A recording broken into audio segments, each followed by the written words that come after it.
அனைவருக்கும் இனிய மாலை வணக்கம்.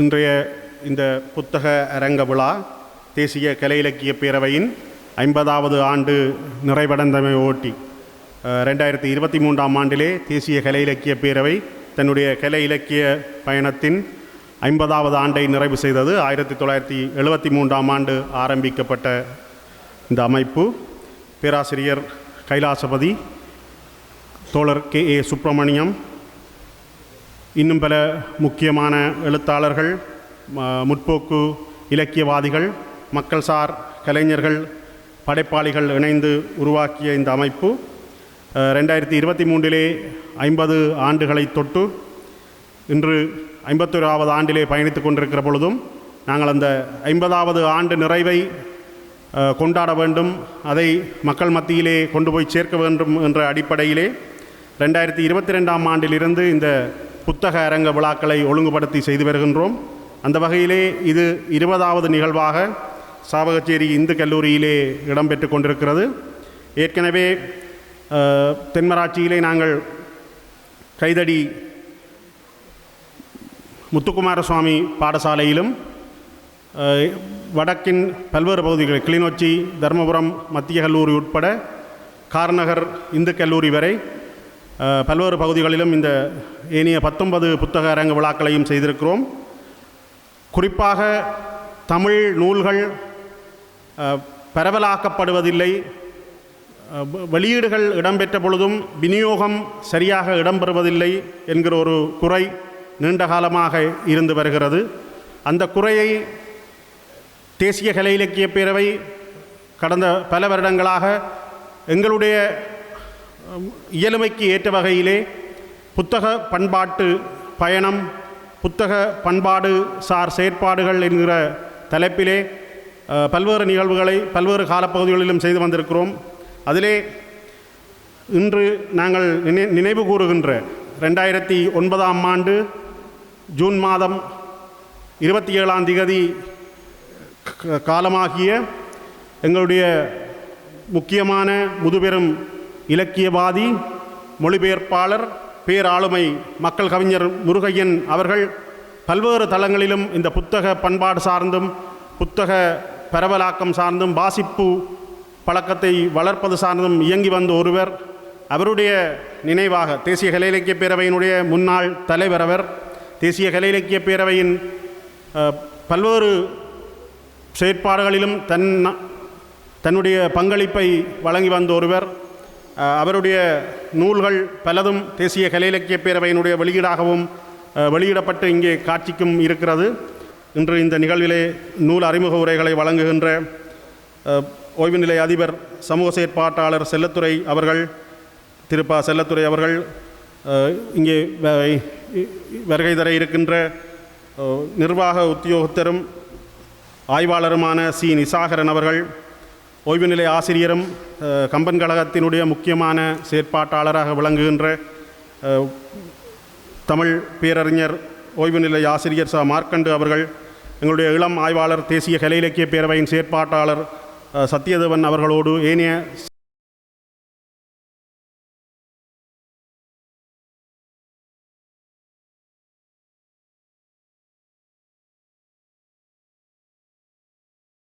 ாளர்களாக விளங்குகிறார்கள். அந்த வகையிலே அனைவருக்கும் இந்த நேரத்திலே நன்றியுடன் கூடிய வரவேற்பை முன்வைத்து இந்த நிகழ்ச்சி தொகுப்பை வழங்குகின்ற ஜே. அபினேஷ், ஏ. அபிலன், எஸ். சாகித்யன் போன்ற இந்த பாடசாலை மாணவர்களுக்கும் வாழ்த்தோடு வரவேற்பை தெரிவித்து நிகழ்வுகளுக்குள் தொடர்ந்து செல்வோம். நன்றி.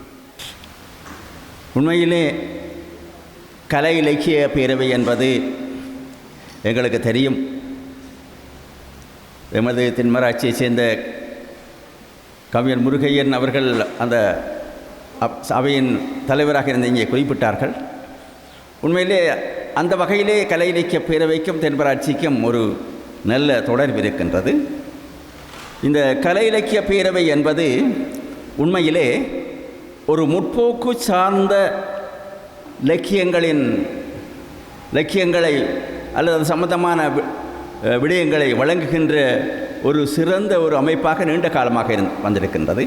நமக்கு தெரியும், எமது கல்வியலைச் சேர்ந்த அறிஞர் முதறிஞர் முருகையன் அவர்கள் உண்மையில் ஒரு முற்போக்கு சிந்தனையாளர். அவரது இலக்கியங்கள், அவரது நாடகங்கள், அவரது கலைப்படைப்புகள் முற்போக்கு சார்ந்தவையாகவே இருந்து வந்திருக்கின்றன. சமுதாயத்திலே இலக்கியங்கள் என்று பார்க்கின்ற போது நாம் இருவிதமான இலக்கியங்களை பார்க்க முடியும். ஒன்று வெறுமனே வியாபார நோக்கத்திலே ஒரு விதமான சுயநல நோக்கத்திலே ஆக்கப்படுகின்ற ஒரு வித இலக்கியங்கள். அந்த இலக்கியங்கள் ஒரு விதம் சொன்னால் ஒரு வெறியூட்டுகின்ற இலக்கியங்களாக கூட சில வேளைகளில் அமைவதுண்டு. அவ்வாறான இலக்கியங்கள் நிச்சயமாக சமுதாயத்திலே மாற்றங்களை ஏற்படுத்த மாட்டாது.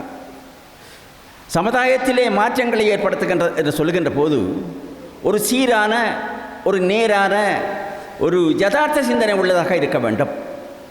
அந்த வகையிலே பார்க்கின்ற போது வெறுமனே கருத்தியல் சார்ந்த ஒரு போக்கு இன்னொன்று பொருள் முதல் வாதம் சார்ந்த போக்கு.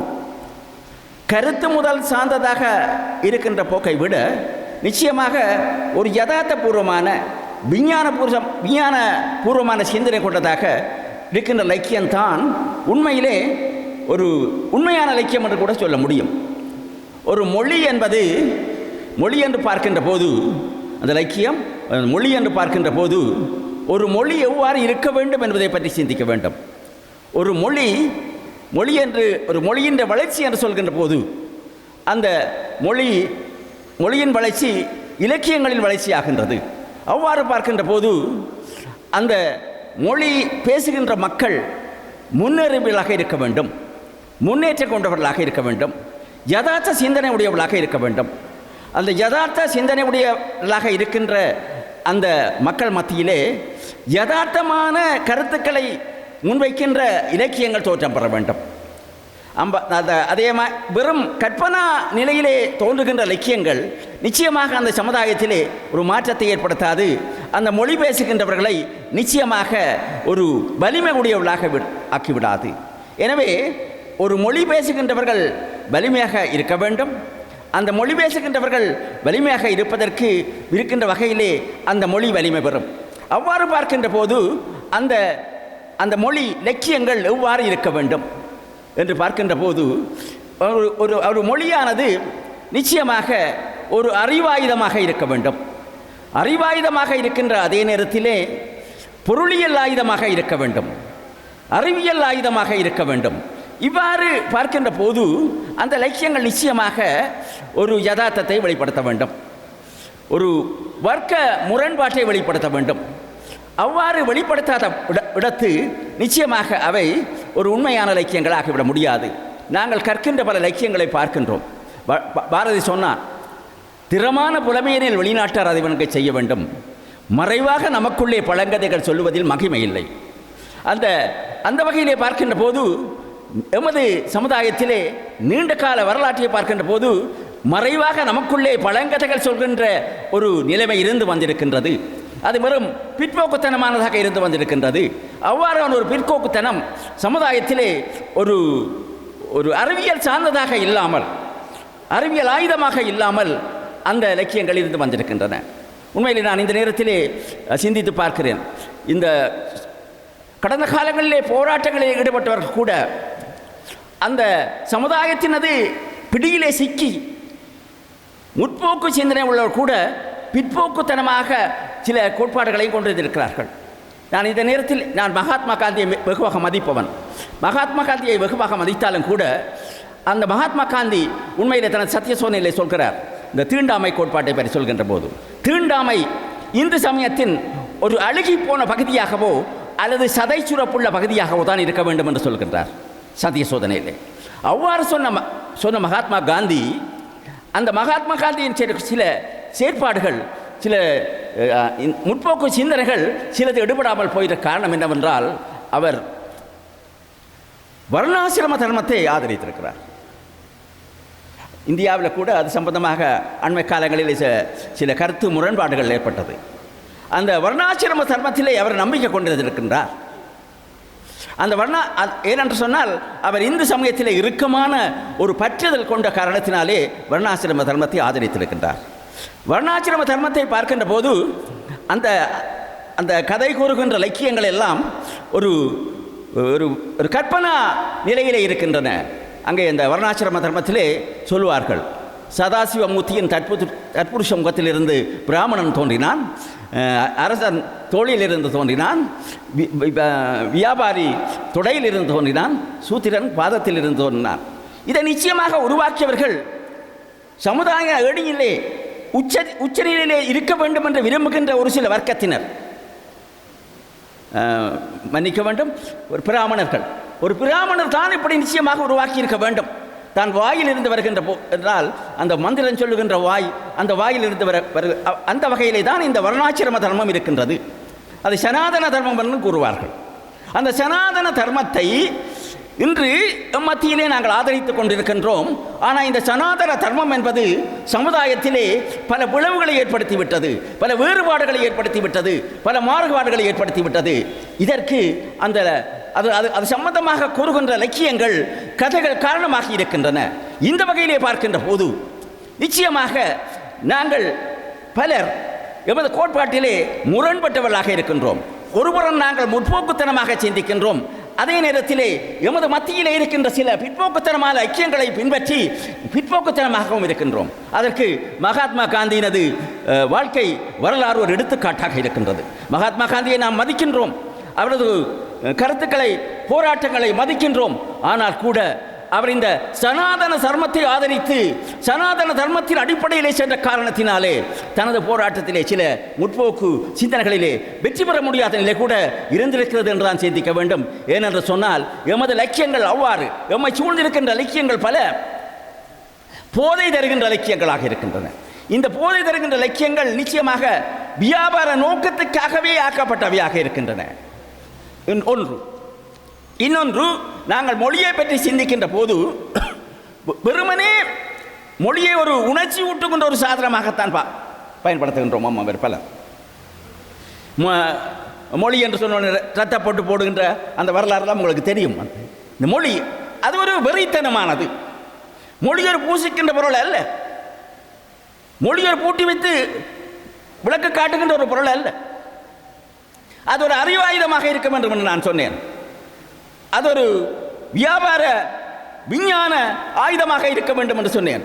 அந்த வகையிலே பார்க்கின்ற போது எம்மவர் மத்தியிலே இந்த மொழி பற்றி கொள்கின்ற கோட்பாடு வெறுமனே ஒரு கற்பனாவாதமாகவும் வெறியூற்றுகின்ற நிலையாகவும் இருக்கின்றதை அல்லாமல் நிச்சயமாக இயங்கியல் நிலையிலே அந்த யதார்த்த உண்மைகளை வெளிப்படுத்துவதாக மொழி பற்றி நாம் சிந்திப்பதில்லை.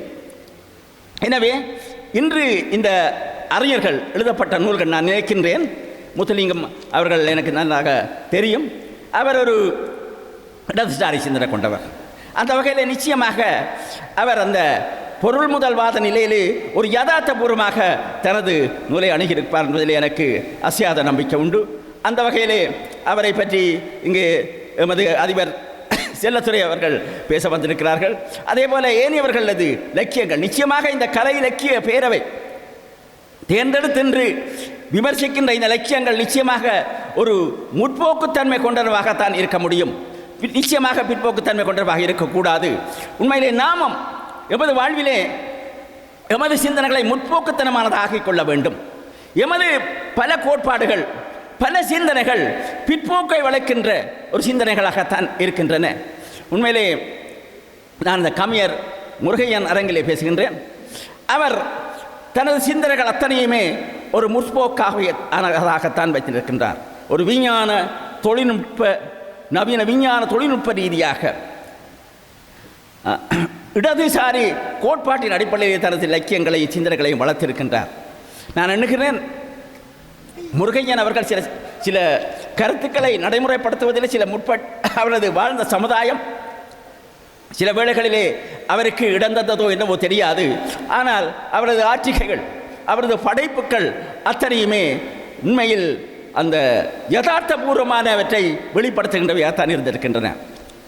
அந்த வகையில் நிச்சயமாக இந்த கலை இலக்கிய பேரவை ஒரு நீண்ட காலமாக இயக்குகின்ற இங்கே சொன்னார்கள் பொன்விழா கொண்டாடி இன்று 51வது ஆண்டிலே நடைபெறுகின்ற இந்த கலை இலக்கிய பேரவை, இந்த கலை இலக்கிய பேரவை வளர்த்தவர்கள் அல்லது இருந்தவர்கள் நிச்சயமாக ஒரு முற்போக்கான ஒரு உயர்வான சிந்தனையை வளர்க்கின்றதாக தான் இதை வளர்த்தெடுத்திருக்கிறார்கள்.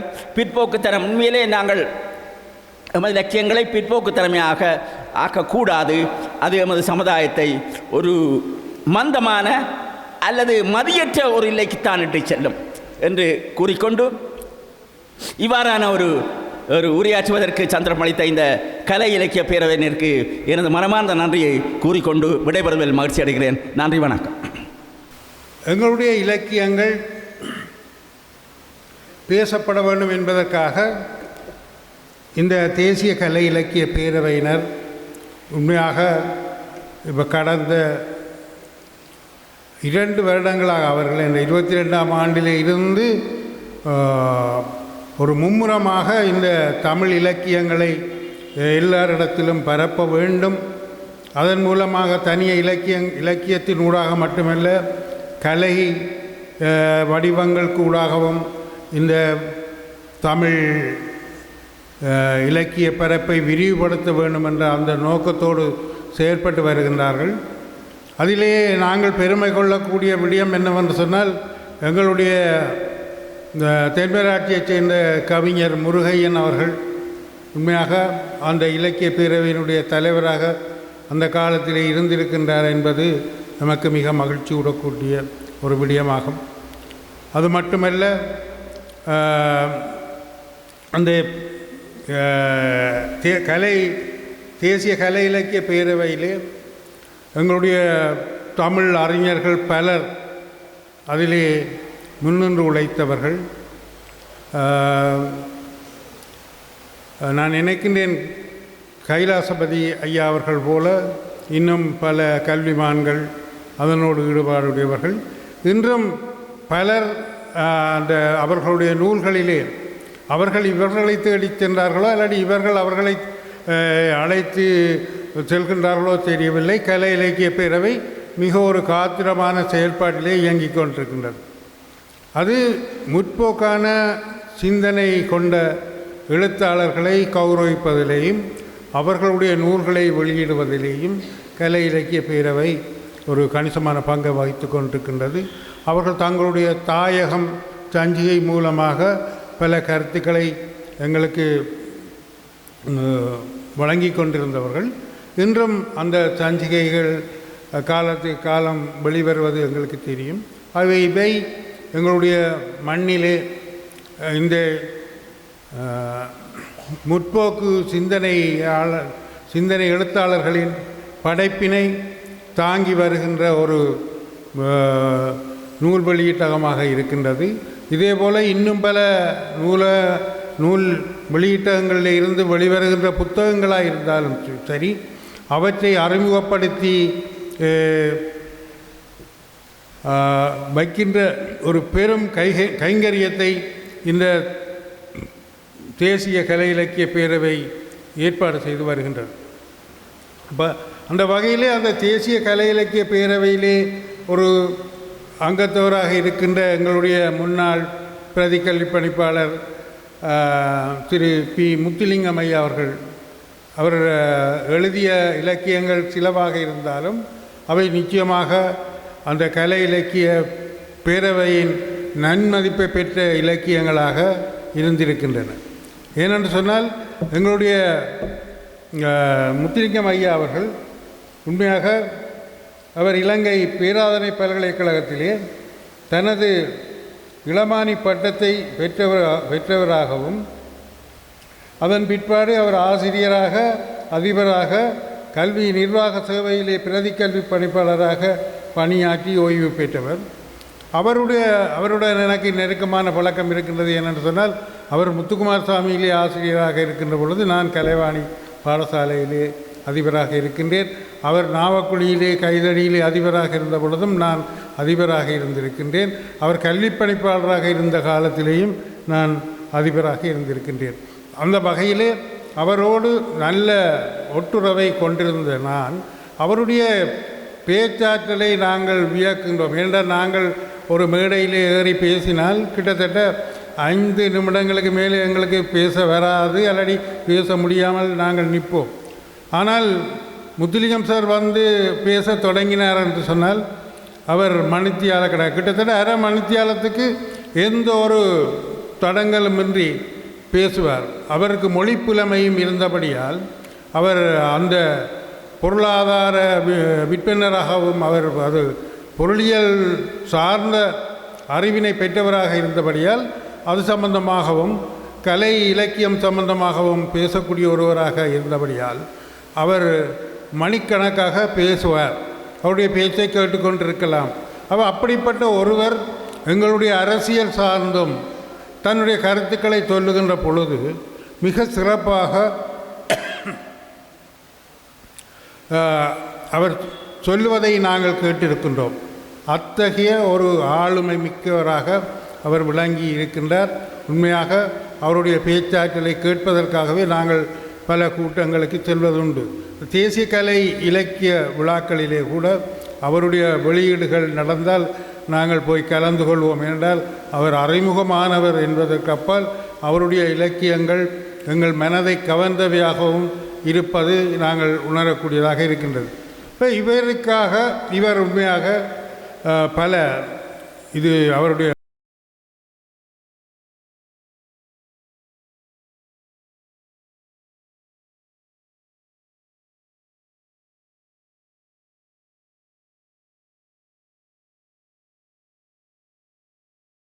இந்த விழாக்களிலே அவருடைய அந்த ஆக்கத்திறனை அவருக்கு இங்கே முன்னுரை எழுதிய அவர் தன்னுடைய முன்னுரை பக்கத்திலே கூட சுதந்திரத்துக்கு பிற்பட்ட காலத்திலே ஏற்பட்ட கல்வி பிரச்சனைகள், அரசியல் மாற்றங்கள் இவை சம்பந்தமாக அவர் மிக தெளிவான கருத்துக்களை முன்வைத்திருக்கின்றார். அதேபோல் சமூக விஞ்ஞானம் சார்ந்த விடயங்களிலே கூட அவர் தன்னுடைய கருத்துக்களை மிக தெளிவாக சொல்லியிருக்கின்றார். இந்த அவருடைய கட்டுரைகளை நாங்கள் பார்த்தோமாக இருந்தால் அவருடைய கட்டுரைகளிலே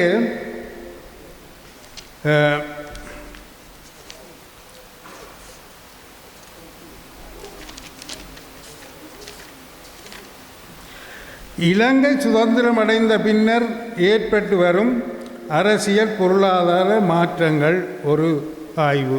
ஓகே, அது அவருடைய முதலாவது கட்டுரையாக இங்கே பிரசுரிக்கப்பட்டிருக்கின்றது. அதே போல் பௌத்தம், மார்க்சிசம் அந்த இரு தத்துவங்களை பற்றியும் ஒரு ஒப்பு நோக்கு செய்திருக்கின்றார். இப்போ நான் உண்மையாக பௌத்தத்தை பற்றிய ஒரு இப்படியான விளக்கத்தை இதுவரையில் கொண்டிருந்தனோ என்னவோ தெரியாது. பௌத்தம் என்பது ஒரு மத இலக்கியமாக நான் பார்த்ததுண்டு.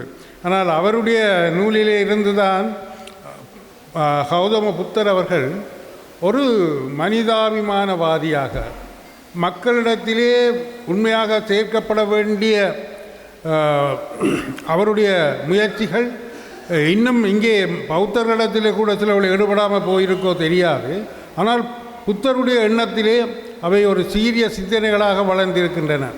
குறிப்பாக அவர் ஒரு அரசனாக இருந்து அவர் பிறகு துறவியாக மாறி இருக்கின்றார் என்று சொன்னால் எவ்வளவுக்கு மனிதநேயம் மிக்கவராக அவர் மாறி இருக்கின்றார் என்பதை நாங்கள் இவருடைய நூலிலே இருந்து அறியக்கூடியதாக இருக்கின்றது. அது மட்டுமல்ல, அந்த பௌத்த சிந்தனையை பற்றிய தெளிவையும் எனக்கும் அவர் ஏற்படுத்தி இருக்கின்றார் என்றுதான் இந்த நேரத்திலே நான் கூறிக்கொள்ள விரும்புகிறேன். மனித வாழ்க்கையில் சிந்தனை, ஆகவே மனிதனுக்கு சிந்தனை மிக அவசியம் என்பதையும் அதனுடைய வகிபாகம் என்ன என்பதை பற்றியும் இன்னொரு கட்டுரையிலே அவர் கூறியிருக்கின்றார்.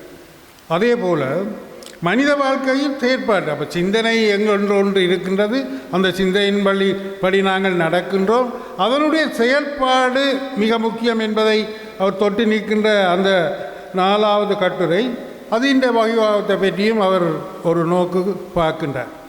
இதற்கு அப்பாலே எங்களுடைய அரசியல் வரலாற்றை அவர் முதல் கட்டுரையில் அப்படி சொல்லியிருந்தாலும் 5வது கட்டுரையில் கூட அவர் 71ஆம் ஆண்டுக்கு பிந்திய அந்த அரசியல் ஆயுத கிளர்ச்சி அதுகள் எல்லாத்த பற்றியும் அவர் சிறப்பாக சொல்லியிருக்கின்றார். அவை இப்படியாக அவர் 22 கட்டுரைகள், மிக முக்கியமான கட்டுரைகள், இந்த உள்ளூராட்சி தேர்தல் அது நடந்தது, இப்போ பிற்படப்பட்டது, இதுவை பற்றியெல்லாம் ஒரு கணிசமான கண்ணோட்டத்தோடு எழுதக்கூடிய ஒரு வல்லமை மிக்கவரும், அவை பற்றிய சிந்தனையை மக்கள் மத்தியிலே ஏற்படுத்தக்கூடியவராகவும் அவர் விளங்கி இருக்கின்றார். மற்ற இலங்கை பாராளுமன்ற ஜனநாயகம் எப்படி இருக்கின்றது என்பதை அவர் சொல்லியிருக்கின்றார். அதாலே அந்த பாராளுமன்றம் எதிர்நோக்குகின்ற பிரச்சனைகளை பற்றி சொல்லியிருக்கின்றார். மற்றது 2019ஆம் ஆண்டிலே ஜனாதிபதி தேர்தல் நடந்து 2 வருடத்திலே அது என்ன நிலைக்கு ஆனது என்பதை பற்றி எல்லாம் அவர் மிக சிறப்பாக சொல்லியிருக்கின்றார். அதற்கு அப்பாலே அப்போ ஜனநாயகம் பற்றியும் அவர் அது தேர்தலை பற்றி சொல்லியிருக்கின்றார். அப்போ ஜனநாயகம் பற்றியும்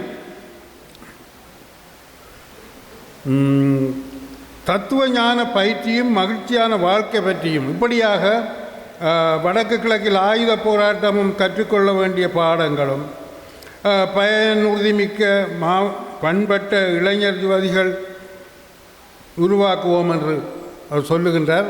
அந்த ஒரு சமுதாயத்தை பற்றிய நல்ல சிந்தனைகள் கொண்டதாக அவருடைய கட்டுரைகள் அமைந்திருப்பதை நாங்கள் இதற்கூடாக பார்க்கின்றோம். அது மட்டுமல்ல, வடமாகாண கல்வி எதிர்நோக்குகின்ற பிரச்சனைகள் இவை உண்மையாக இந்த எங்களுடைய மாணவர்கள் இன்றைக்கு சில விட எங்களுக்கு அப்பாற்பட்டு மாணவர்களுடைய அதீத அறிவுத்திறனோ அல்லது அப்பளுக்கு அப்பால் அவர் ஒரு மாணவரை பற்றிய எதிர்கால தன்மையை பற்றி அவர் குறிப்பிட்டுகின்ற விளக்கங்கள் மாணவர்களுக்கு பயனுள்ளதாக இருக்கும் என்று தான் நான் கருதுகிறேன். மற்ற பிறகு இப்போ எங்களுக்கு 2001 பிறகு ஏற்பட்ட கொரோனா தாக்கங்கள் அதை பற்றியெல்லாம் அவர் தன்னுடைய கட்டுரையில் சொல்லியிருக்கின்றார். பகுதியியலாளரை பற்றியும் அவர் குறிப்பிட்டிருந்தார். அதை பற்றிய எனக்கு பெருசாக விளக்கம் சொல்ல முடியாவிட்டாலும் அவர் தனிய கல்விக்கு அப்பாலும் அறிவியல் சிந்தனைகளை வெளிக்கொணர்வதிலே மிக சிறப்பாக செயல்பட்டிருக்கின்றார். பல போருக்கு பிந்திய சூழலில் எமது சமூகம் எதிர்நோக்கும் பண்பாட்டு நெருக்கடிகள் உண்மையாக எங்களுடைய போருக்கு பிற்பாடு எங்களுடைய பண்பாடு எங்கே போகின்றது என்பதை பற்றி அவர் சுட்டிக்காட்டி அதை நாங்கள் ஒரு எங்களுடைய பண்பாடு உண்மையாக ஒரு வரையறைக்குட்பட்டதாக எங்களுக்கு ஒரு பாரம்பரியம் இருப்பதாக உணர்ந்து வந்த நாங்கள் இன்று தறிகட்டு போகின்ற ஒரு நிலைமையிலே அந்த பண்பாட்டு சூழலை எப்படி நாங்கள் எதிர்கொள்ள வேண்டும் என்பதை பற்றி சொல்லுகின்றார்.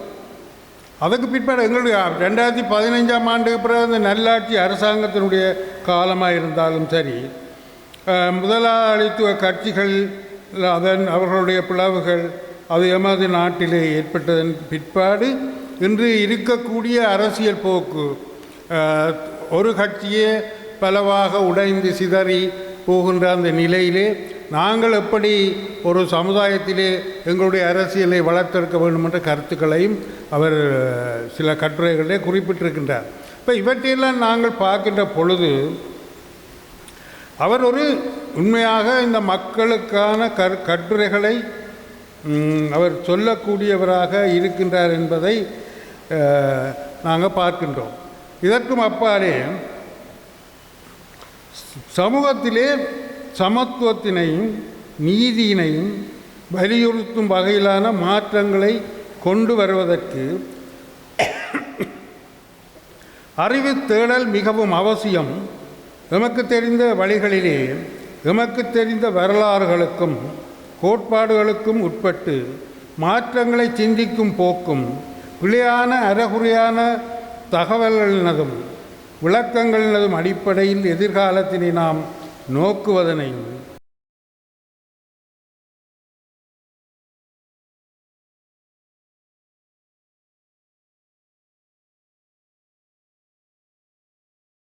ரீதியிலான ஆய்வுகளின் மூலமாக கோட்பாடுகளையும் நடைமுறை செயற்பாடுகளையும் இணைத்து புத்துயிர்ப்பு மிக்க அறிவு உருவாக்கத்தின் தேவை அதிகரித்துள்ளது. பி. முத்துலிங்கம் அவர்கள் அரசியல், பொருளாதாரம், தத்துவம் ஒரு பார்வை என்ற அந்த நூலிலே நூலினை முற்போக்கான சமூக மாற்றத்துக்கு தூண்டியாக அமையக்கூடிய அறிவுருவாக செயல்முறையில் ஒரு வடிவமாக நான் பார்க்கின்றேன். அப்போ நூலாசிரியர்னால் கடந்த 5 வருடங்களாக பத்திரிகைகளிலும் சஞ்சிகளிலும் எழுதிய தொகுப்புகள் தான் இந்த நூலாக உருப்பெற்றிருக்கின்றது. அப்படி பார்க்கின்ற பொழுது அவருடைய அந்த நல்ல சிந்தனைகள் எதிர்காலத்திலேயும் அவர் மூலமாக பல கட்டுரைகள் அல்லாட்டி கலை இலக்கியங்கள் தோற்றுவிக்கப்பட்டு சமுதாயத்துக்கு வழங்கப்பட வேண்டும் என்றும் அவை எங்களுடைய மக்கள் மத்தியிலே ஒரு நல்ல மாற்றத்தினை இந்த சமுதாயத்துக்கு ஈட்டித்தர வேண்டும் என்றும் கேட்டுக்கொள்வதோடு அவருடைய இந்த நூலினை நாங்கள் பகிர்வதன் மூலம் இப்பொழுது எனக்கு பார்க்கின்ற பொழுது உண்மையாக முத்துக்குமாரசாமியிலேயும் நாங்கள் முதல் நாள் விழா நடத்துகின்ற பொழுது அங்கே வந்திருந்தவர்கள தொகை குறைவாகத்தான் இருந்தது. ஆனால் அன்று நடந்த கலை நிகழ்வுகளின் பின்னர் அடுத்த நாள் மண்டபம் கொள்ளாத அளவுக்கு வருகை தந்திருந்தார்கள். இன்றைக்கு நான் பார்க்கின்றேன் எங்களுடைய வருகை எங்களுக்கு போதாது என்பது. ஆனால் நாளைக்கு நிச்சயமாக இதை பற்றிய அறிதல்கள் இந்த தென்மராட்சி மண்ணிலே ஏற்படுகின்ற பொழுது இங்கே வருபவர்களுடைய தொகை அதிகரிக்கும். அவர்கள் மூலமாக எங்களுடைய கலை இலக்கிய வெளிப்பாடுகள் நாங்கள் பயன்பெறக்கூடிய வகையிலே அமையும் என்று சொல்வதோடு திரு முத்துலிங்கம் ஐயாவினுடைய நூல்களை எல்லாரும் அவங்களுடைய உண்மையாக கலை இலக்கியவாதிகள் மட்டுமல்ல இருக்கக்கூடிய மக்கள் அனைவரும் அதை ஒரு முறையாவது வாசித்து அவருடைய அந்த சிறப்பான கருத்துக்களை அவர்களும் பெற வேண்டும் என்று கேட்டு இந்த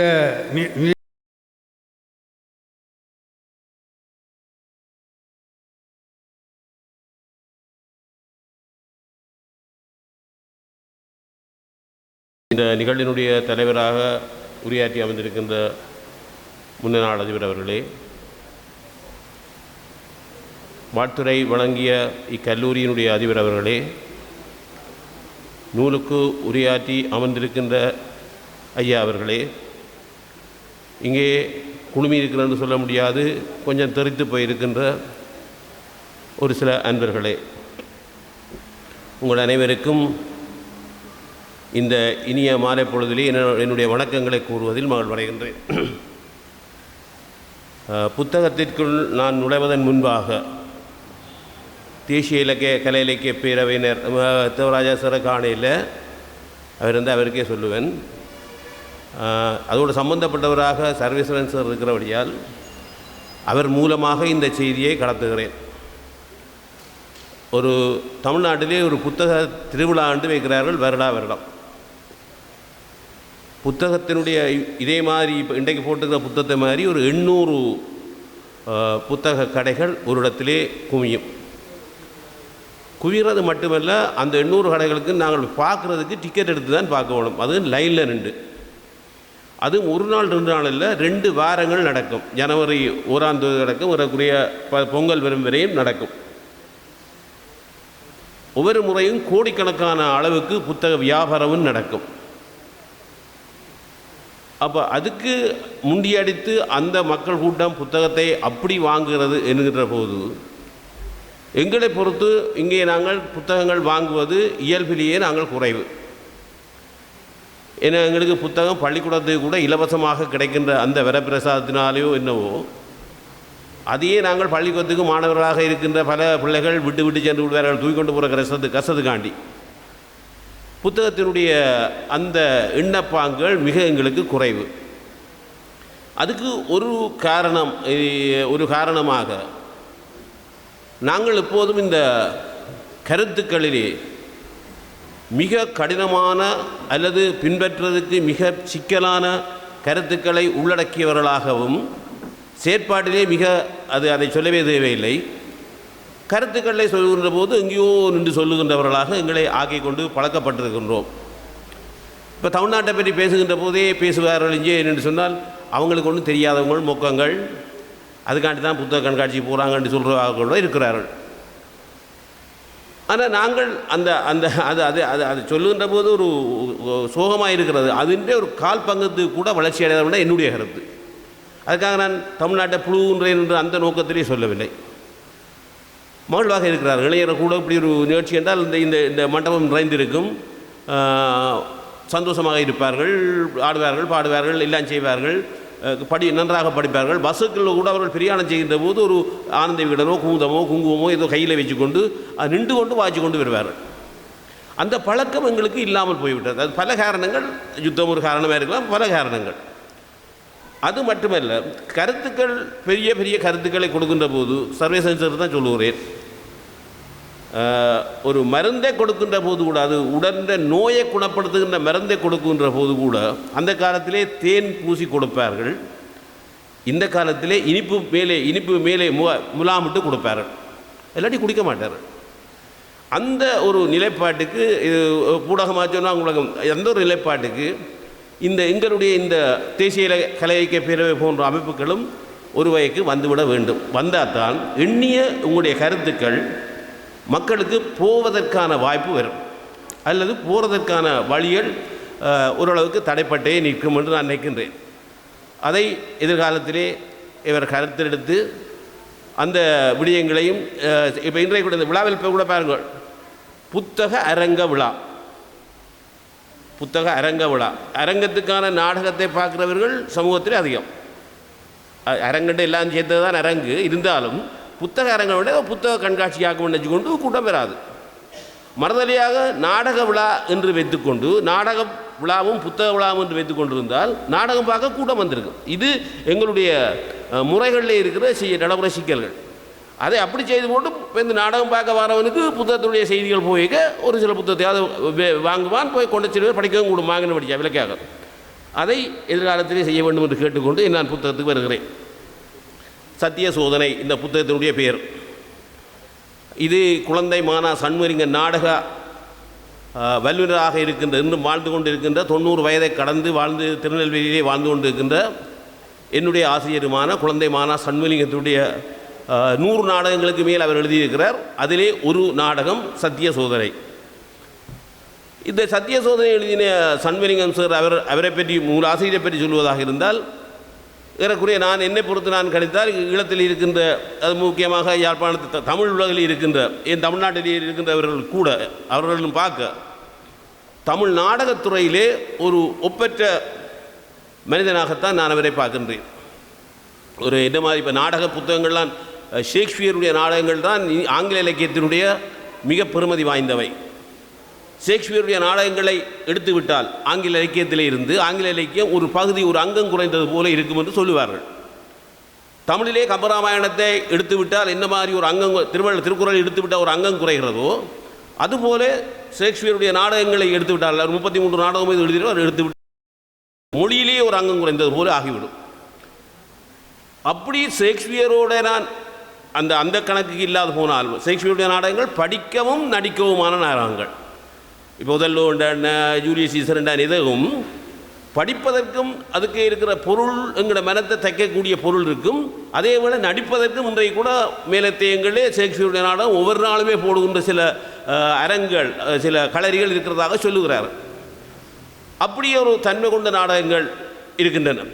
குழந்தை சன்மை சேர்ந்த நாடகங்களில் 2 வகையும் இருக்கிறது. நடிக்கக்கூடிய நாடகம் இருக்கிறது, படிக்கக்கூடிய நாடகம் இருக்கிறது, படிக்கவும் நடிக்கவும் கூடிய நாடகங்களும் இருக்கின்றன. குறிப்பிட்ட காலத்துக்கு முன்னாடி சிதம்பரனார் சார் பழக்கி வந்த மன்சுவந்தை மேனியர் படிப்பதற்கு பெரிய சுவை பயக்கின்ற நாடகமாக அது இருக்க முடியாது தான் என்னுடைய கருத்து. ஆனால் அந்த நாடகம் இங்கே அந்த 90களிலே அரங்கேற்றப்பட்ட போது, அது பிற பாடசாலைகள் எல்லாத்துலேயும் பகல் வேளைகளிலே கொண்டு போட்டுக்கொண்டார்கள்.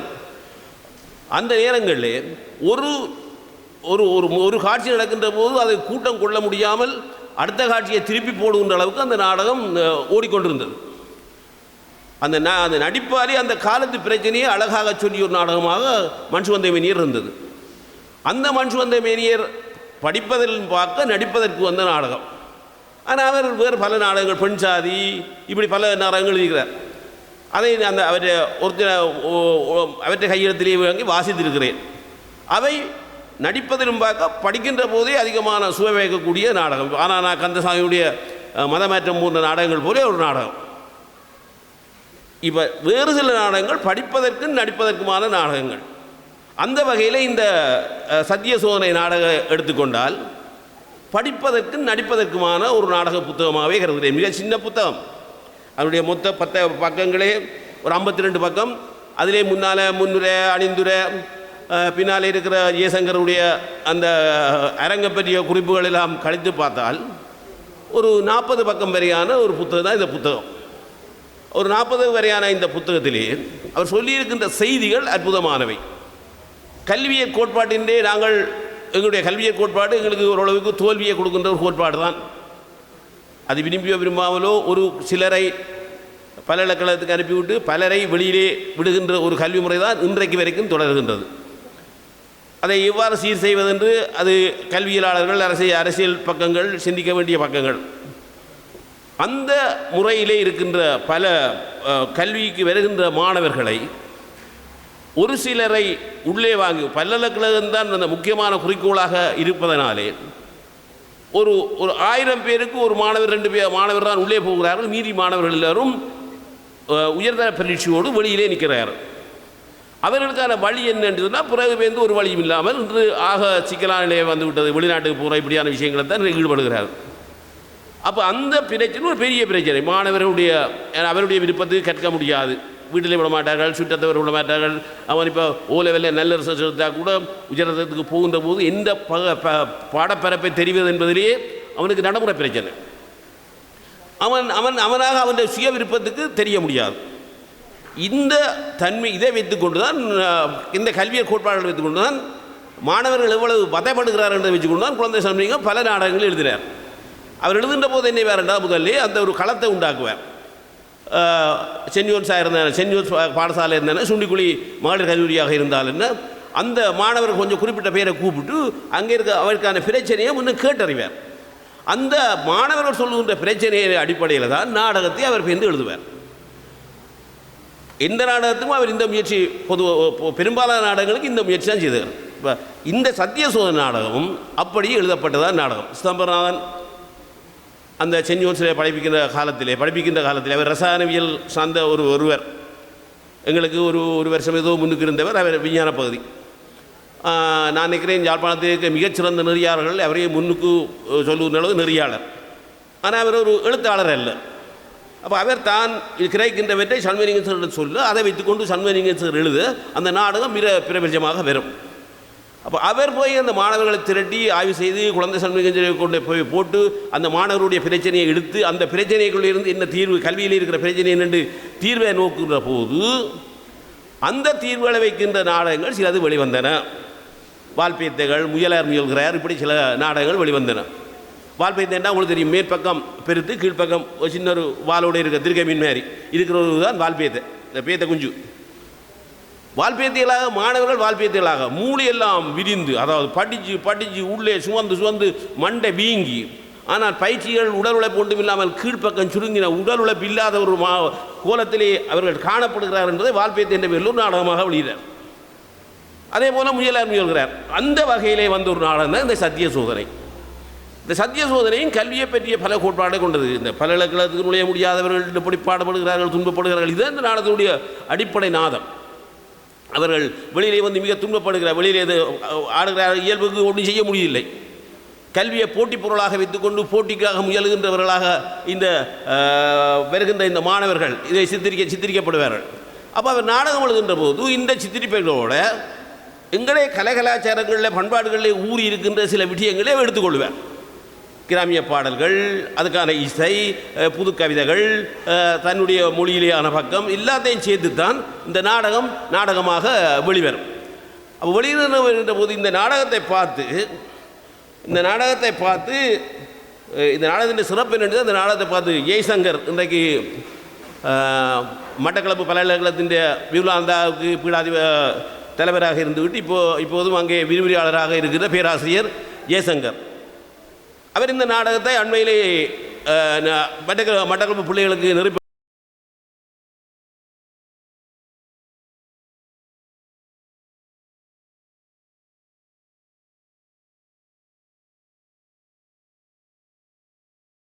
இந்த நூலிலே அதன் பின்பக்கத்திலே அவருடைய கட்டுரை இருக்கிறது.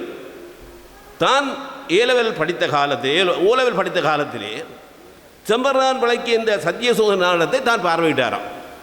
அப்படி பார்வையிட்ட போது கல்வி நாங்கள் எங்களுக்காக எங்களுடைய இயல்புக்கானது எங்களுடைய எண்ணத்தின்படி படிக்க வேண்டியது என்ற அந்த எண்ணம் கைவரப்பெற்று தான் தன்னுடைய கல்வியை தீர்மானித்து கொண்டு ஓலெவல்லே எல்லா பாடங்களிலும் உயர் சித்தியை பெற்று கொண்டாலும் விஞ்ஞானத்துறையோ வர்த்தகத்துறையோ தெரியாமல் நாடகம் அரங்கிய துறையை தெரிவு செய்து தான் இன்றைக்கு பேராசிரியராக வந்ததுக்கு காரணம் இந்த சத்தியசோதனை என்று சொல்கிறார். அந்த எண்ணக்கருவை தனக்கு ஊட்டியது அந்த நாடகம். அதோடு சேர்ந்து வேறு சில நாடகங்களும் வந்தது. அந்த எண்ணக்கருவை ஊட்டியது அந்த நாடகம். அப்போ அந்த எண்ணக்கருவை ஊட்டுகின்ற அளவுக்கு இந்த நாடகத்திலே பெறுமதியான பல விஷயங்கள் இருக்கின்றன. அதை சத்திய சோதனை அப்போ குழந்தை சம்பந்திக்கிற வேறு சில நாடகங்களும் வந்திருக்கிற நன்றிக்கனி அப்படி சில நாடகங்கள் வந்து விட்டன. நவராஜ் அவர் உளவளத்துறை ஒரு உதவியாளராக செயற்படுகிறவர். குழந்தை சண்முக சாரோட இப்போது ஒன்றாக அவருடைய நூல்களை வெளிக்கொண்டு வருவதற்கு முயன்று கொண்டிருக்கிறார். இப்போ ஒரு 5-6 நூல்கள் வந்து விட்டன. இன்னும் பல வேலையில் இருப்பதாக அவர் சொல்லுகிறார்கள். அவர் முன்னுரை இதெல்லாம் கொடுத்திருக்கிறார் இந்த புத்தகத்துக்கு. அந்த முன்னுரையில் முக்கியம் அவர் அந்த குழந்தை சாருடைய நாடகங்களை வெளிக்கொண்டு வருவதற்கு எடுக்கின்ற முயற்சி. பல நாடகங்கள் வருவதற்கு இருக்கின்றன. அந்த வகையிலே இந்த சத்திய சோதனையும் இதில் வந்த ஒரு நாடகத்தில் ஒன்று சத்திய சோதனை. அது மிக ஆழமானது, ஆழ்ந்த கருத்துக்களை கொண்டது, படிக்கக்கூடியது. ஒரு அந்த பாத்திரங்கண்ட பேர்களை விட்டு அதில் பாத்திரங்கண்டு பெருசாக இல்லை. பாத்திரம் 1, 2, 3 தான் பெருமையை தவிர தனி பாத்திரங்கண்டு பேர் சொல்லுகிற பாத்திரங்கள் இல்லை. மாணவர்களுக்கு 1, 2, 3 மாறி மாறி கதைக்கும். அந்த அந்த அந்த அந்த அந்த அந்த பாத்திரங்களுடைய பேரை விட்டு கூட மொத்தமாக நாடகத்தை வாசித்தால் கூட ஒரு நல்ல கருவூலம் மனதுக்கு கிடைக்கும். அதை அழகாக செய்திருக்கிறார் என்ற அந்த வகையிலே குழந்தை சண்முகலிங்கம் சாருடைய அவர் இப்போ 90 வயதை தாண்டி இருக்கிறார், தளர்ந்திருக்கிறார். நன்றாக அண்மை சென்று பார்த்தபோது கூட பேசுகிறார். ஞாபக சக்தி எல்லாம் உண்டு. ஆனால் இப்போது அவர் நாடக முயற்சிகள் செய்ய தன்னால் முடியாது என்று சொல்லிவிட்டார். அவர் செய்த இந்த நாடகம் சிறப்பான நாடகம் என்பதை உங்களுக்கு அறிமுகப்படுத்தி இந்த நாடக நூலை மட்டுமல்ல, எங்களுடைய பல நூல்கள் இங்கே வெளிவந்திருக்கின்றன. பார்த்தா அதிசயமாக இருக்கிறது, இவ்வளவு நூல்கள் இங்கே வெளிவந்திருக்கிறதா. இந்த நூல்களை எல்லாம் பலரும் பெற்றுக்கொண்டு அதன் பயன்களை அவர் இஷ்டத்துக்கு விருப்பத்துக்கேற்ற பெற்றுக்கொண்டு அதனுடைய பயன்களையும் காண வேண்டும் என்று கேட்டு குழந்தை சண்முகலிங்கம் சாரை வாழ்த்தி, அதை வெளியிட்ட நவராஜ் அவரையும் வாழ்த்தி, அந்த வெளியீட்டை இன்றைக்கு ஒரு அறிமுகமாக்கி அந்த சத்திய சோதனை நூலை இங்கே அதை வெளிப்படுத்தி அந்த அதனுடைய வெளிவே ஒரு ஆய்வுரை இல்லை. இது அந்த ஒரு அறிமுக உரையாக இதை செய்திருந்த தேசிய இயக்க கலை இயக்க பேரவையையும் வாழ்த்தி எல்லோருக்கும் நன்றி கூறி விடைபெறுகிறேன். நன்றி, வணக்கம். அந்த வகையிலே அறிவுடன் சேர்ந்து கழிப்பதற்கான இந்த மாலை அமைந்தது மகிழ்ச்சி. சபையிலே வீட்டிருக்கின்ற அறிஞர்கள், பெரியோர்கள், எல்லோருக்கும் தோழர்கள் அனைவருக்கும் என்னுடைய மாலை வணக்கம். உலகத்தினுடைய மிக முக்கியமான கவிதைத்துறையில் மட்டுமல்ல, மொழியியல், விஞ்ஞானம் போன்றவற்றில் மிகவும்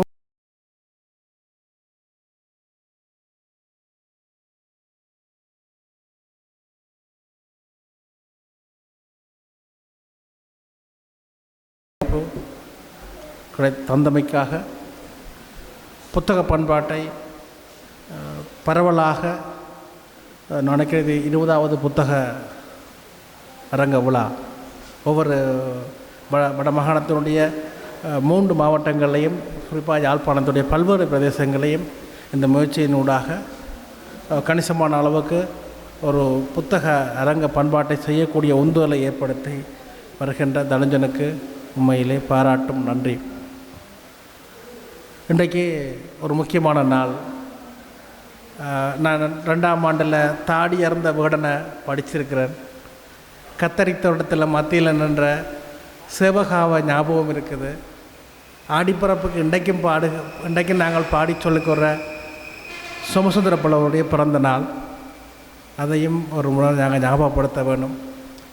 ஏன்னா அந்த தாடி அறந்த வேடனிலிருந்து தான் அவர் அந்த பாட்டு சின்ன வயசு சொல்லித்தரைக்க கொல்லாமல் முதல்ல எங்களுக்கு சொல்லிக்க திருக்குறள் வருது இல்லையோ, தாடி அறந்த வேடனுடைய பாட்டு ஞாபகம் இருந்தது. அந்த வகையிலே ஒரு ஒரு மிக முக்கியமான முற்போக்கு சார்ந்த கருத்துக்களையும் சிறுவர் பாடல்களூடாக இலக்கியத்துக்கு வளம் சேர்த்த நம்முடைய சோமசுந்தர புலவர்களையும் நினைவு வந்து கொண்டு இந்த உரையை தொடங்கலாம். ஒரு புத்தகம் அது உள்ளடங்கியிருக்கின்ற விடயங்களில் அல்லாமல் அது வெளிவரும், அது எழுதப்படும், அது வாசிக்கும் காலங்களாலும் முக்கியத்துவம் பெறுகிறது என்ற கருத்தை இந்த தாயக கனவுகள் என்ற நூலில் அருள்மொழிவர்மனிடத்தில் சொல்லியிருப்பார். அதை நான் ஏற்றுக்கொள்கிறேன். புத்தகம் குறிப்பு தொடர்பாக மிகுந்த பெருவிருப்பும் நம்பிக்கையும் இருந்தாலும் புத்தகங்கள் ஒரு அற்புத பொருள்களாக மட்டும் இருப்பதில்லை என்ற எச்சரிக்கை உணர்வோடு கூட நான் இருக்க வேண்டிய தேவையை காலம் உணர்த்தி இருக்குது. ஆனாலும் புத்தகம் எனக்குள்ளும் இங்கே இருப்பவர்கள் எல்லாருக்குள்ளும் மாற்றங்களை ஏற்படுத்தியிருக்குது. தலைமுறையிலே ஐயா குறிப்பிட்ட மாதிரி எல்லா புத்தகங்களும் நல்ல மாற்றங்களை மட்டும் ஏற்படுத்துவதில்லை என்ற எச்சரிக்கையும் நாங்கள் சொல்ல வேணும். ஏன் இதை நான் சொன்னேன்னு சொன்னால், உண்மையிலே தாயக கனவுகள் என்ற இந்த புத்தகம் நான் ஏற்கனவே சொன்ன மாதிரி இது ஒரு புத்தகங்களை முன்வைத்த ஒரு உரையாடலை சொல்கின்ற புத்தகம். அதில் 2009 இருந்து 2020 வரைக்குமான அந்த 10 வருட காலங்களில் வெளிவந்த புத்தகங்கள் பற்றின ஒரு விமர்சன அறிமுகங்களோட புத்தகத்தை வாசிக்கிறதுக்கான ஒரு முன்மொழிவையும் ஒரு தரிசனத்தையும் தந்திருக்குது. குறிப்பாக இந்த பேர் எனக்கு சரியாக பிடிச்சி கொண்ட பேராக இருந்தது. தாயக கனவுகள். இப்போ கனவுகள் பற்றி நாங்கள் பேச கனவுகள் என்னதை அது பொய்யாய் பழமாய் பழங்கதையாய் போன கதையேன்னு சொல்லுவோம். அது ஒரு அர்த்தம். அப்துல் கலாம் சொன்ன மாதிரி சாதிப்பதற்கான அடிப்படையே கனவுகளை தொடங்க வேணும். அதேபடி இந்த தாயக கனவுகள் கடந்த 30 வருடங்களாக எங்கள் மத்தியில் இருந்த பிரச்சனை போராட்டம் பற்றின அந்த தாயக கனவுகளுடைய அது பற்றி வெளிவந்த புத்தகங்கள் குறித்த ஒரு விமர்சனத்தை, அது தொடர்பான சாதக பாதகமான நாங்கள் பார்க்க வேண்டிய பார்வைகளை முன்வைக்கிற ஒரு புத்தகமாக இருக்குது. இதை எழுதினவர் அருள்மொழிவர்மன். இந்த புத்தகம் எழுத முதல் நான் ஏற்கனவே சொன்ன மாதிரி இது ஒரு அரசியல் ரீதியான உரையாடலை சொல்கின்ற புத்தகமாக இருக்கிறபடியாக அவர் தன்னுடைய கருத்துநிலை மாற்றங்கள் பற்றின விஷயத்தை தன்னை முன்னுரையில் தெளிவாக சொல்லியிருப்பார். அந்த விஷயம் இன்றைக்கு தலைமுறையில் சுட்டி காட்டப்பட்ட விஷயங்களுக்கு மிக நெருக்கமானது. ஒரு முற்போக்கான தேசியவாதத்தை முன்னெடுத்து தேசிய விடுதலை பெறுவதன் மூலம் சாதியம், வர்க்கம், ஆணாதிக்கம், பாலின ஒடுக்குமுறை என்கிற அனைத்து ஒடுக்குமுறைகளையும் ஒழித்து விடலாம் என்ற நம்பிக்கையுடன் அரசியல் கோட்பாடுகளையும் வாசிப்பையும் அணுகத் தொடங்கியிருந்த நான் அதில் பற்றுறுதி கொண்டிருந்ததோடு அந்த பற்றுறுதியில் அர்ப்பணிப்போடும் எனது செயற்பாடுகளையும் முன்னெடுத்தேன். ஆயினும் தொடர்ச்சியான வாசிப்பும் செயல்வாதமும் உரையாடல்களும் எனக்கு சமூக நீதி குறித்த மேம்பட்ட புரிதலை ஏற்படுத்தின. இந்த மடைமாற்றத்தினூடாக தேசியவாதம் என்பவற்றை மையமாக்கி இருந்த கோணத்தில் இருந்து சுயமரியாதை, சமத்துவம், மதச்சார்பின்மை என்பவற்றை வாங்கிய சமூக நீதி அரசியலை நோக்கியதாக எனது பார்வையும் பயணத்தையும் மாற்றிக்கொண்டேன் என்று அவர் சொன்ன இந்த விடயம் முக்கியமானது. எனக்கு தெரிஞ்ச வகையில் எந்த தலைமுறையில் பெரியார் சிந்தனைகளில் தன்னை ஈடுபடுத்தி கொண்டு தான் புகுன்ற அல்லது தான் செய்கின்ற எல்லா விடயங்களையும் சுயமரியாதையும் சமூக நீதியையும் சமத்துவத்தையும் வலியுறுத்துவதாக இருக்கின்ற அருள்மொழிவர்மன் இந்த புத்தகத்தில் தொடங்குகிற இந்த தலைப்பு கட்டுரை தாயக கனவுகள் என்ற கட்டுரை. அவர் 17 வயசில் இந்த நாட்டை விட்டு போயிட்டு திரும்பி இந்த நாட்டுக்கு விதைக்க அவர்கிட்ட இந்த நாடு பற்றி தாயகம் பற்றி இருந்த கனவுகளுக்கும் நிஜத்தில் இங்கே இருந்த கனவுகளுக்கும் இடையான முரண்பாடுகளை ஒரு அரசியல் உரையாடலாக மாற்றுறார். அதுக்கு அவர் எடுத்துக்கொண்ட புத்தகம் மிலன் குந்தரோட இன்னோவேஜ் புத்தகத்தினுடைய டிரான்ஸ்லேஷன் மாய மீட்சி என்ற அந்த புத்தகத்தை வச்சு கொண்டு தான் அவர் அந்த உரையாடலை தொடங்குகிறார். அந்த உரையாடலை செய்யக்கே அவர் சொல்கிறார், தான் வளர்ந்த அளவுக்கு இந்த தாயகம் வளர்ந்திருக்கும், ஆனால் இங்கே இருக்கிற மாற்றங்களை, இந்த விஷயங்களை பற்றி நாங்கள் கருத்தில் கொள்ளையில்லை. ஒரு வகையில் அவர் குறிப்பிட்டது, அந்த மிலன் குந்துர சொன்ன விஷயம் வந்து, புலம்பெயர்ந்து போன ஆட்கள் இங்கே இருக்கிற ஆட்களுக்கு, இறந்தவர்களுக்கு சமமாகத்தான் இருக்கிற அந்த விஷயத்தை வந்து அவர் அழுத்தமாக சொல்லி கொண்டு போவார். ஆனால் அவர் அந்த 10 வருஷம் கழித்து இங்கே வந்த பிறகு அவர் முன்வச்ச விஷயங்கள் வந்து அரசியல் ரீதியாக எங்களோட பார்வைக்கு முக்கியமானது. மனித உரிமைகள், தனி மனித சுதந்திரம் என்ற ரீதியில் இப்போது அங்கே இருக்கும் நிலையை அணுகினால், ஈழத்தில் சிங்களவர்களோ தமிழர்களோ அல்லது முஸ்லீம் வாழும் எந்த பிரதேசத்திலும், ஏன் சிங்கள அரசாங்கத்தாலோ தமிழ் குழுக்களாக ஆளப்பட்ட எல்லா பிரதேசங்களிலும் மனித உரிமைகளும் தனி மனித சுதந்திரமும் காலாவதியாகி எனக்கு தெரிந்து 25 வருடங்களாகிவிட்டன. ஈழத்தில் இருக்கும் இன்றைய மிக முக்கிய பிரச்சனையாக அதை மட்டுமே தொடர்ந்து பேசிக்கொண்டிருப்பதை விட்டுவிட்டு, மிக அண்மை காலத்தில் உருவான கட்டுப்படுத்த முடியாத விலை உயர்வுகள், கண்மூடித்தனமாக பிரயோகிக்கப்படும் குடும்ப அதிகாரம் போன்ற பிரச்சனைகள் தொடர்ந்து பேசப்பட வேண்டும். இலங்கையை பொறுத்தவரையில் தற்போதைய விலைவாசியில் வெளிநாட்டு வருமானம் எதிலும் தங்கிறாத ஒருவர் தன் அடிப்படை தேவைகளை நிறைவேற்றுவது கூட சிரமம் என்ற புரிதலோடு தான் அந்த கட்டளையினுடைய அரசியலை அவர் முன்வச்சிருப்பார். அந்த தாயகத்தினுடைய கட்டுரைகளை வெறும் தாயகத்தின் மீதான இயக்கத்தோடு மட்டுமே சொல்லாமல், தாயகத்துக்கும் இங்கே புலம்பெயர்ந்திருக்கிறதுக்கான அந்த மன ரீதியான நடைமுறை சார்ந்த இடைவெளிகளை அவர் வலியுறுத்தினூடாக ஒரு அரசியல் புரிதலை முன்வைக்கிறதுக்கு அந்த கட்டுரையில் முயன்றிருக்கிறார். அடுத்ததாக அவர் இந்த 2வதாக எடுத்துக்கொண்டு நான் சொன்ன மாதிரி இந்த 15 புத்தகங்களை வச்சுக்கொண்டு தன் அரசியல் கருத்தை முன்வைக்கிறார். ஒரு எல்லா கருத்துக்களையுமே மிக அடிப்படையான ஒரு விஷயத்தை முன்வச்சிருப்பார். அது நான் சொன்ன மாதிரி எல்லா விஷயத்தை பார்க்கையும் ஒரு சார்பான அரசியல் தன்மையை அவர் கொண்டிருக்கையில், அந்த வகையில் அவர் இந்த புத்தகத்தில் 2வது கட்டுரை வந்து அந்த கூண்டு என்று தமிழில் மொழிபெயர்த்து வந்து அந்த கேஜ் பற்றின புத்தகம். அந்த புத்தகம் ஏன் முக்கியமானது என்றதை அவர் முன்வச்சு கொண்டு வரார். இந்த புத்தகத்தில் சொல்லப்படுற தகவல்கள், அரசியல்களை சொல்கிற அதே நேரம் அவர் அந்த புத்தகத்தினுடைய சார்பு பற்றி கூட சொல்கிறார். இந்த கேஸ் பற்றி இங்கே எல்லாருக்குமே தெரியும், அதனால் வந்து நான் பேச விரிக்கலை.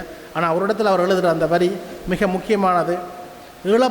ஈழப்போரின் முக்கியமான வரலாற்று நிகழ்வுகளில் பெரும்பாலானவற்றை ஆய்ந்தெழுதும் கோடன் வைஸ், இந்திய அமைதிப்படை இலங்கையில் தங்கியிருந்த காலங்களில் செய்த அத்துமுறைகள், ஆயிரக்கணக்கான கொலைகள், பாலியல் வன்கொடுமைகள் பற்றி பேசவே இல்லை என்பதும் இத்துடன் சேர்த்து கவனிக்கப்பட வேண்டியது என்ற அந்த அவருடைய முன்வைப்பு வந்து கூண்டு என்ற புத்தகத்தை நாங்கள் வாசிக்க அது ஏற்படுத்துகின்ற புரிதலை வந்து இன்னொரு தளத்துக்கும் கொண்டு போய் சேர்க்கும். என்றால் நான் முதலே சொன்ன மாதிரி ஒரு புத்தகம் எழுதப்படுறதுக்கும் அது வாசிக்கப்படுறதுக்குமான அந்த காலங்களில் இருக்கக்கூடிய முக்கியத்துவத்தை அரசியலை அவர் அந்த 2வது கட்டுரையில் வைக்கிறார். 3வது கட்டுரை வந்து எனது பார்வையில் கொலைநிலம் என்ற அந்த சோபாக்கும் தியாகவுக்கும் இடையிலான அந்த உரையாடல்கள் பற்றின புத்தகத்தை பற்றி முன்வைக்கிறார். அந்த முன்வைப்பில் வந்து அவர் தெளிவாக சொல்கிறார், 2 பேருமே வெவ்வேறு தளங்கள்லையும் வெவ்வேறு நோக்கோடையுமே செயற்படுறாக்கள். ஒரு உரையாடலை வந்து எதிரெது கருத்து உடையவர்கள் என்றதுக்காக மட்டும் தேர்வு செய்தால் அந்த உரையாடல் ஒரு பயனற்று போகும் என்ற விஷயத்தை வந்து அதில் முன்வச்சு கொண்டு போவார். ஆயினும் இனப்பிரச்சனை தொடர்பாக வாசிக்கிற அரசியலை விளங்கி கொள்கிறார்களுக்கு அது முக்கியத்துவம் என்றது குறிப்பிடுறார். அதே மாதிரி இந்த தொகுப்பில் இருக்கிற ஒரு மிக முக்கியமான கட்டுரை பெயரிடப்படாத நட்சத்திரங்கள் தொகுப்பை முன்வைத்து ஈழப் போராட்டத்தில் பெண்புலிகள் என்ற கட்டுரை வந்து மிக முக்கியமானது. ஏனென்றால் இதுவரைக்கும் நாங்கள் ஒரு இந்த இலங்கை இனப்பிரச்சனை தொடர்பான விஷயங்களை அணுகிக்க எங்களுக்கு சார்பானது, எங்களுக்கு எதிரானது என்ற 2 நிகழ்வுகள் அணுகியிருப்போம், அல்லது நடுநிலை என்ற பேரில் 2 பேருக்கும் சார்பானதாக எழுதியிருப்போம். ஆனால் நான் இவர்களிடமிருந்து இந்த விஷயத்தில் சரியானதை ஏற்றுக்கொள்கிறேன், மற்றவர்களிடமிருந்து இந்த பிழையான விஷயத்திலிருந்து நான் வந்து அவர்களை நிராகரிக்கிறேன் என்ற அந்த புரிதலோடு இருக்கிற அரசியல் தெளிவை வந்து தான் எழுதுகிற ஒவ்வொரு கட்டுரைகளையும் முன்வச்சிருப்பார். இந்த கட்டுரையில் வந்து அவர் அதை தெளிவாகவே சொல்லியிருப்பார். நினைவு தினங்கள் என்பவை நினைவு செய்வதற்காக மாத்திரமே, அவை வேறெதற்காகவும் அல்ல. மல்வன் கல்லூரியில் பிறந்த ஞாபகார்த்த பொருட்கள் தாக்கப்பட்டதை போன்ற குற்றச்செயல்கள் குழப்பகரமானவையும் ஏற்றுக்கொள்ள முடியாதவையும் என்று ஒரு ரிக் ஷோல்டன் சொல்கிற அந்த குறிப்பை அவர் சொல்லிக்கொண்டு போராளிகள் குறித்து நினைவு கூறும்போது இந்த அணுகுமுறை அவசியமானது. இங்கே நான் போராளிகள் என்று கூறுகின்ற போது விடுதலை புலிகளை மாத்திரம் கூறவில்லை. ஈழ விடுதலையை முன்வைத்து பேசுகின்ற தமிழ் மக்களின் விடுதலைக்கு போராடிய அத்தனை போராளிகளும் போராளிகளே, மாவீரர்களே. அதிலும் குறிப்பாக தமிழ் சமூகத்தில் இருக்கின்ற ஆணாதிக்க மனப்பாங்கை தாண்டி தமக்கான தலைகளை அறுத்து பெண்கள் ஈழப்போர்களில் ஈடுபட்டிருக்கின்றனர் என்பதை நாம் எல்லோரும் அறிந்திருக்கிறோம். இந்த வசனத்தை இன்றைக்கு இந்த நிலையில் சொல்லிக்க அது எந்த அர்த்தத்தில் பார்க்கப்பட்டாலும் அந்த யதார்த்தம் மிக முக்கியமானதாக இருக்குது. அதுக்கு அடுத்ததாக ஈழப்போராட்டத்தில் எனது பதிவுகள் என்ற ஐயர்ற புத்தகத்தை பற்றி அவர் சொல்கிற ஒரு முக்கியமான விஷயம். இப்போ நான் இந்த சொல்லப்படுற புத்தகங்கள் எல்லாமே நீங்கள் ஏற்கனவே படிச்சிருப்பீங்கள். ஆனால் அதில் வறுமொழிவர்மன் வைக்கிற அந்த பார்வைகள் அந்த புத்தகங்களை எப்படி அணுக வேண்டும் என்ற தேவைக்கான ஒரு விஷயத்தை சொல்லும். அதில் அவர் இன்றைக்கு இருக்கிற அல்லது நாங்கள் பெரும்பாலும் சந்திக்கிற இடத்துலேருந்து அவர் எப்படி மாறுபட்டு சிந்திக்கிறார் என்றதுக்கு ஒரு புள்ளியாக இருக்கும். மேற்கத்திய சட்டங்களில் நின்று புலிகளை மதிப்பிடுவதும் அரசு தரப்பு புலிகள் தரப்பு வன்முறைகள் போன்றவற்றை ஒரே சட்டகத்தில் வைத்து மதிப்பிடுவதுமான அவர்களின் செயற்பாடு ஒருபோதும் சரி ஏற்றுக்கொள்ள முடியாது. அது வடிவாக சொல்கிறார். அரசு தரப்பு தவறுகளில் சில நேரம் மௌனங்களை சாதித்த இருக்கிற அறிவுஜீவிகள் சரியா அல்லது இங்கேருந்து புலம்பெயர்ந்து போன இது விமர்சனத்தை வச்ச ஜனநாயகவாதிகள் புலிகள் மீதான காழ்ப்புணர்வினால் ஒட்டுமொத்த போராட்டத்துக்கான நியாயங்களையும் நிராகரிப்பதையும் எதிர்ப்பதும் முறையாகாது என்று முன்வைக்கிற அவர் ஒடுக்குமுறைக்கு எதிரான எல்லா போராட்டங்களும் நியாயமானது என்ற தண்ட கருத்தை தெளிவாகவே முன்வச்சு வச்சுக்கிறார். அதுக்கு பிறகு இதில் அடுத்ததாக அவர் இந்த மூத்த தலைமுறையிட்ட இருந்து இளைய தலைமுறையான நாங்கள் ஒரு நிகழ்வு சார்ந்த வரலாறு சார்ந்த விஷயங்களை கற்றுக்கொள்ளிக்க தெளிவாக இருக்க வேணும். அதை அவர் புஷ்பராணியுடைய அகாலம் பற்றின புத்தகத்தை பற்றின கட்டுரையில் மிக விரிவாக சொல்லிட்டு போவார். அந்த அந்த அந்த பிரச்சனை இப்போ நாங்கள் இந்த சின்னாக்களுக்கு இல்லாத என்னுடைய தலைமுறை போன்றவர்களுக்கு மூத்த தலைமுறை சொல்கிற விஷயங்களை உள்வாங்கிக்க மிக கவனமாக இருந்தது. இளவயதில் இபிஆர்எல்எஃப் இயக்கத்தின் வீழ்ச்சியை நாங்கள் பார்த்து வளர்ந்தோம். புலிகளின் எழுச்சி காலம் அது. புலிகளுடன் ஒப்பு நோக்க வேறு இயக்கங்களும் கூட அன்று இருக்கவில்லை. அதே நேரம் இன்றைய மாணவர்கள் குறிப்பாக ஈழத்தில் இருப்பவர்கள் எமக்கு அடுத்த தலைமுறையினர் புலிகள் மக்களை விட்டு விலகி இராணுவமாக வளர்ச்சி பெற்ற காலத்தினை ஒரு விடுதலை இயக்கமாக புலிகள் மக்களிலிருந்து அந்நியப்பட்ட காலத்தை பார்த்து வளர்ந்தவர்கள். அந்த வேறுபாடு அவர்கள் பார்வையிலும் தாக்கம் செலுத்தவே செய்யும். ஆயினும் அரசியல் வரலாற்று பிரச்சனையுடன் செயற்படும் ஆரோக்கியமான இளைஞர்கள் அவர்களை நோக்கி வரும் மூத்த தலைமுறையினரிருந்து விழிப்பாகவும் தெளிவாகவும் இருக்க வேண்டும். அவர்களுக்கான பாடங்களை மூத்தவர்களிருந்து பெறும் பதிவுகளிலிருந்து அவர்கள் பெற்றுக்கொள்ள முடியும் என்று அவர் இந்த கட்டுரையை சொல்லுவார். இதில் உள்ள 15 புத்தகங்கள்லேயுமே அவர் தன்னுடைய விஷயங்களை முன்வைக்கிறார். இன்னும் ஒரு 2 வருஷத்தில் முடிச்சுக்கொள்கிறேன். இந்த புத்தகத்தினுடைய ஒட்டுமொத்த சாரம்சம் கடந்த 2 யுத்தத்துக்கு பிறகான இந்த எங்களோட போராட்ட கால சூழலில் இந்த கடந்த போராட்டங்களை அணுகொண்ட விதங்களில் நாங்கள் ஒரு அரசியல் ரீதியாக சரியாக இருந்தால் என்னென்ன பார்வையை வைக்க முடியுமோ அந்த பார்வைக்கான புத்தகங்களை அவர் இதில் ஒரு 15 புத்தகங்கள் எடுத்து அதற்கூடாக தன்னுடைய அரசியல் பார்வையை கட்டமைக்கிறார். அந்த கட்டமைக்க ஒரு கடைசி கட்டுரை இருக்குது முள்ளிவாய்க்கால் நினைவு கூறுதல் இருந்து அரசியல் செயற்பாடை நோக்கி என்ற கட்டுரை இன்றைக்கும் முள்ளிவாய்க்கால் நினைவு கூர்ந்து போச்சுது. ஆனால் அந்த இடத்துல அவர் தன்னுடைய அரசியல் கூர்மையான அரசியல் இதை வச்ச இடம் இங்கே சுட்டி காட்ட வேணும். கடந்த காலத்தில் அவர் வழியாக சொல்கிறார், முள்ளிவாய்க்காலுக்கு முன்னரும் எப்படி நேரடியாகவும் நுட்பமாகவும் வன்முறை கட்டவிழ்க்கப்பட்ட என்பதையும் நாம் பதிவு செய்யவும் கலையிலேக்கு செயற்பட வெளிப்படுத்தவும் முடியலாம் இருக்கிறோம். அதே நேரம் கடந்த காலங்களில் தமிழர் தரப்பினால் இழைக்கப்பட்ட இனச்சத்து சுத்திகரிப்பு வன்முறைகள் பற்றிய புரிதலும் குற்ற உணர்வும் பொறுப்புக்கூறலும் நமக்கு இருக்க வேண்டியது அவசியமானது. ஒடுக்குமுறைக்கு எதிராக போராடுகிற இனமொன்று இன்னொரு ஒடுக்குமுறையை தானே செய்கின்ற போது தனது போராட்டத்துக்கான எல்லா தார்மீக நியாயங்களையும் இழந்து போகிறது என்று இந்த புத்தகத்தினுடைய கடைசி கட்டுரை முன்வைக்கிற அந்த செய்தி, ஒரு போராட்டத்தை நீங்கள் வெறும் எங்களுடைய தனிப்பட்ட காழ்ப்பினூடாகவும் அல்லது வெறுமனமே நாங்கள் கற்றுக்கொண்ட விதங்களுக்கு அப்பாலையும் ஒடுக்குமுறையில் ஒடுக்குமுறைக்கு எதிராக எழுப்பப்படுற போராட்டங்கள் எல்லாவற்றையும் ஒரே சட்டகத்தோடையும் அணுகிறத நிராகரித்ததோட இன்னொரு முக்கிய விடயத்தையும் இந்த புத்தகத்தில் அவர் வலியுறுத்தி இருப்பார். இன்றைக்கு நாங்கள் போதிய அளவுக்கு இந்த போராட்டம் பற்றின தகவல்களையும் நினைவுகளையும் பதிவு செய்யலை, பரப்பையில். இன்றைக்கு இந்த காசா யுத்தம் வரைக்கும் வரைக்குமே நாங்கள் ஜூத கனவுகளோட பேசிக்கொண்டிருக்கோம். இன்றைக்கு பொது ஓப்பாளர் வந்த காலங்களில் கூட ஜூத அந்த விருப்போட கூட சில கருத்துக்களை பகிர்ந்து கொண்டிருக்கிறோம். ஆனால் அவர்களவுக்கு நாங்கள் எங்களோட போராட்ட வரலாறுகளை பதிவு செய்யலை. அந்த வரலாற்று பதிவுகளையும் நினைவுகளையும் அரசியல் ரீதியாக ஒரு சரியான நிலைக்கு நாங்கள் போக வேண்டிய தேவை இருக்குது. அந்த சரியான நிலை என்றது நாங்கள் நிற்கிற சரியான நிலை அல்ல, நாங்கள் கண்டடைந்த நாங்கள் தேடுகின்றவற்றுக்கான சான்றுகளை கூட்டி செய்கிறதல்ல. அது நாங்கள் ஏற்றுக்கொண்ட முடிவுகள்லேருந்து மாறுபடைக்கே அதற்கான சரியான இதோட போறதுக்கான தேவை இருக்குது. இறுதியாக அவர் சொல்கிற விஷயம், அது தமிழ் தேசியமாகட்டும் சமூக செயற்பாடுகளாகட்டும் எல்லாவற்றுக்குமான 2 முன்னிபந்தனைகளை அவர் தந்த அந்த புத்தகத்தில் மிக நிலையோட்டமாக கொண்டிருப்பார்.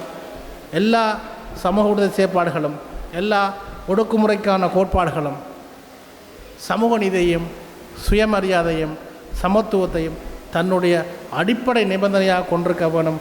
அந்த அடிப்படையில் தான் தலைவர் ஏற்கனவே சொன்ன மாதிரி இங்கே நாங்கள் பேசுகின்ற புத்தகங்கள், உருவாக்குகின்ற கருத்துக்கள், அந்த புத்தகங்களுக்குள்ளே இழையோடு இருக்கிற அரசியல் போன்றவற்றில் கூட நாங்கள் மதிப்பீடு செய்ய